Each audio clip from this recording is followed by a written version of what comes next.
Chapter 7 Principal Candiotti. The principal's office at Breitling has a floor-to-ceiling picture window, providing a breathtaking view of School Street, cutting up the ravine. I'll never forget the first time that I saw it. I was in 8th grade and captain of the girls' field hockey team. They called us the Lady Bobcats in those days. We just won the state championship, and our principal, Mr. Stoneheart, invited us all into his office for a victory toast of sparkling apple cider. We took turns drinking out of the trophy. Not something I'd allow for health reasons, but things were different in 1970. The window must have been brand new back then. I'd never seen glass so perfect and clear. I decided on the spot that I wanted to be a teacher and someday a principal, with an office just like this one. I still remember my exact thoughts back then. Success has its privileges. Well, here I am, principal of my old middle school, with that very office and that very window. Of course, the view looked a lot better back then, with the sun streaming in through the woods. Today there's a monsoon out there. Sheets of wind-driven rain are battering my beautiful window. The only streaming going on is on the driveway, which is full of ankle-deep water. The privileged part is me, being on the inside looking out, sipping my coffee, warm and dry, watching Mr. Adact unload the morning bus. In twos and threes, he sweeps them out of the folding doors and runs them up to the pelting rain to the front door. Some of the smaller 6th graders have to be supported, or the wind would knock them over. By the time they make it into the building, 30 feet away, they're drenched. So is Mr. Adact. Not that you'd notice. Yeah, his hair's plastered to his head and his clothes are as wet as if he jumped into a swimming pool. But that wouldn't stop him, or even slow him down, it looks like. He's not smiling, but he sure doesn't look miserable, like anyone else would if they'd found themselves caught in a downpour. It's as if he doesn't even know he's waterlogged. Come to think of it, maybe he really doesn't. I'm not proud of my staff. They should be out there helping him, but, you know, bus duty is shared equally among all the faculty. I feel a twinge of guilt. It's pretty clear that the other teachers have been taking advantage of Mr. Adact, having him cover their duties for lunch and recess and detention. I brought it up to Kelly Tapper after the 3rd day that she dumped her detention onto him. Come on, Kelly. Your basement pipes can't leak every day. She was embarrassed, but not too shy to explain. He doesn't complain. She's right about that. But it seems so unfair.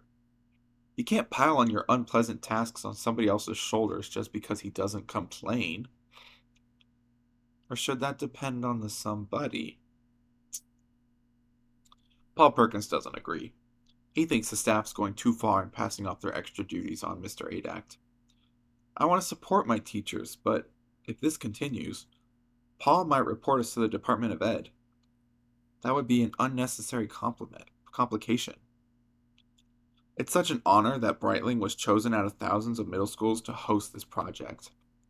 What a vote of confidence in me as principal that the Department of Ed entrusted me with this responsibility. I wish I could tell everyone about it, but of course secrecy is part of the original agreement. The teachers know, naturally, but not the students, and of course not their parents. At the end of the year, this will all become public. Then the name Breitling Middle School will be in newspapers, magazines, and a podcast, of course. It's hard to keep silent on such big news, but the rewards will be more than worth the wait. I lean back in my swivel chair and I gaze out into the hall at that 1974 State Cup on its pedestal. Oh, sure, I know the kids think it's no big deal, but it represents field hockey supremacy. Our school being the best at something, anything. And 1974 was such a long time ago. Especially since we're not going to be winning that trophy again anytime soon. Maeve Delisle, who coached the team forever, retired last year. The girls should be in training already. The competition almost certainly is. If we can't find a new coach soon, Breitling will have to withdraw from the season. I offered to coach the team myself, but Our superintendent put the kibosh on that. She called it a poor message to the community that our principals have extra time on their hands. It was disappointing, especially since I considered myself the Bobcats' last chance. For sure, today isn't the perfect time to recruit a field hockey coach. The Commodore of a yacht club, yeah. The pitch is practically underwater. Any potential coach would picture themselves slogging through this weather, trying to run a practice in a swamp. Why, you need a candidate who doesn't have the sense to come in out of the rain. I whip back around to face the front window and the unloading of the last bus. There is my next field hockey coach.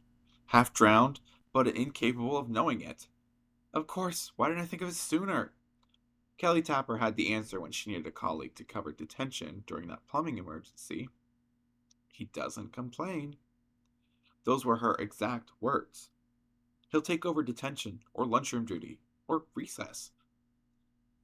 He'll even unload the buses during a certifiable hurricane. And when a girls' field hockey team needs a coach, he's your guy. Suddenly filled with energy, I leap to my feet, grab my umbrella, and head for the front entrance.